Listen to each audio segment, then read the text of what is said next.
Not all of the officers are the ones that are the problem. It was a meeting focused on improving the relationships between the LMPD and the community. And last night, community members did not hold back. This was the first in a series of meetings set up by the Office of the Inspector General. You see Jim there live for us at Metro Police Headquarters with more on what people had to say at that meeting. Jim, good morning. Good morning, Eric. There was a lot of people who showed up last night at the Portland Community Center who expressed their feelings about police, some of their frustrations about police, really what they would want to see from their relationship with the Louisville Metro Police Department moving forward. And all of that was really great information for the Inspector General Edward Harness to gather, his team also to gather, because it gave them a little bit of a baseline about how they can work with the community going forward. Now, these community policing councils are something that Harness is bringing with him from his time working under the Albuquerque Police Department in New Mexico. Now, the goal is to improve the relationship the community has with the people who are sworn to serve and protect them. That first meeting was really all about learning what Louisville residents want out of the police. Maybe to help us solve some of the solutions, some of the problems that we've been having in the city of Louisville between Metro government and the Metro police for years. When we file a complaint, you have to file a complaint. That was the main thing. I don't know if people took that away from it, but you have to file a complaint. You have to put it on paper. Harness said one of his big takeaways from last night's meeting was that there was a willingness to listen and participate from the community. He said that that's what his office is going to need as we move forward in this process. Now, one notable absentee from this meeting last night was a representative from the Louisville Metro Police Department themselves. They did not show up to that meeting. Coming up here in the next half hour, I'm going to explain a little bit about what they said about their response to not showing up. Eric? So much. Here's another way the LMPD is trying to better connect with the community. The department is teaming up with Mayor Greenberg and Kentuckiana Crime Stoppers today to unveil the new LMPD non-fatal shooting squad. The squad is designed to address the growing concerns of gun violence citywide.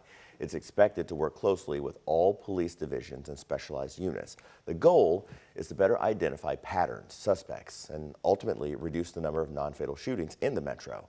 That announcement is set for 10 o'clock this morning at Metro Hall. As of this morning, Metro Police are confirming a total of 199 non-fatal shootings so far this year. That's a 4% increase from the 192 the city recorded by this date last year. The family of LMPD officer Nick Wilt says he's making remarkable improvements in therapy. In a post on the Metro Police Foundation Facebook page, Officer Wilt's family says his speech is improving and he's even making jokes. They say he's also making progress when it comes to standing and walking. Officer Wilt was shot in his head just over 2 months ago while responding to the mass shooting at Old National Bank. He spent several weeks in the hospital before moving to a rehab facility. To St. Matthews now, where police say they've made an arrest of the person responsible for the mall shooting from nearly 2 weeks ago. And he's expected in court this morning. St. Matthews police say they arrested 21-year-old Trayshawn Fowler Milan on charges of assault and wanton endangerment. According to an arrest citation, he admitted to the shooting. That shooting sent one person to the hospital and forced the evacuation of the mall. The investigators on this say Fowler Milan fired 3 rounds inside the Lids hat store.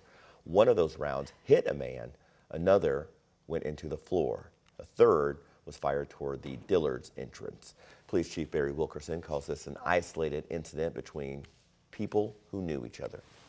It's sad today that this can happen anywhere. But I do, again, want to let the public know that we do look at these very seriously. We do take these crimes very seriously in St. Matthews. We're not known for our violent crime, and we don't wish to be known for our violent crime. Chief Wilkerson says they believe they have everyone involved in the shooting accounted for. The Louisville Urban League is asking a judge to dismiss a lawsuit filed by its former president. Keish Kumi Price filed the lawsuit after she was fired, claiming it was done as retaliation after she uncovered financial wrongdoing. The original lawsuit alleges the Louisville Urban League misused grant money more than once. The Urban League filed a motion to dismiss that suit yesterday. The organization argues Kumi Price did not cite any specific policy the league violated when firing her. The league also claims her firing happened before the alleged misconduct was brought up for an audit meeting. Overall, the league argues there's not enough proof to back up her claims. An attorney for Kumi Price tells us he plans to file a response to that motion. Then it'll be up to a judge to decide whether to move forward or dismiss the suit.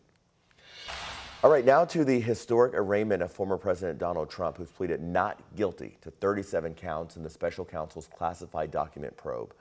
After hours after his plea, Trump lashed out in a speech, falsely claiming he has a right to hold on to those records. ABC's Justin Finch has more. At his private golf club in Bedminster, New Jersey, former President Donald Trump blasted the records investigation that made him the first former U.S. president to be charged with federal crimes.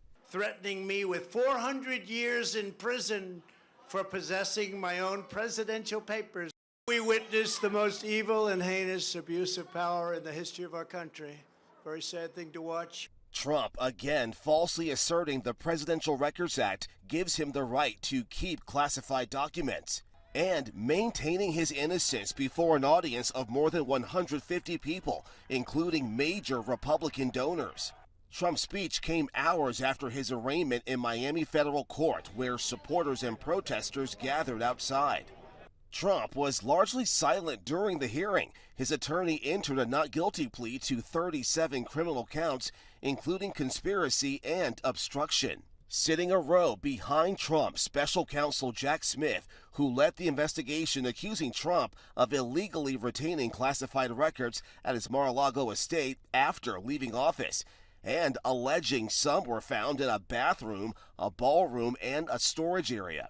Those records said to include U.S. nuclear secrets.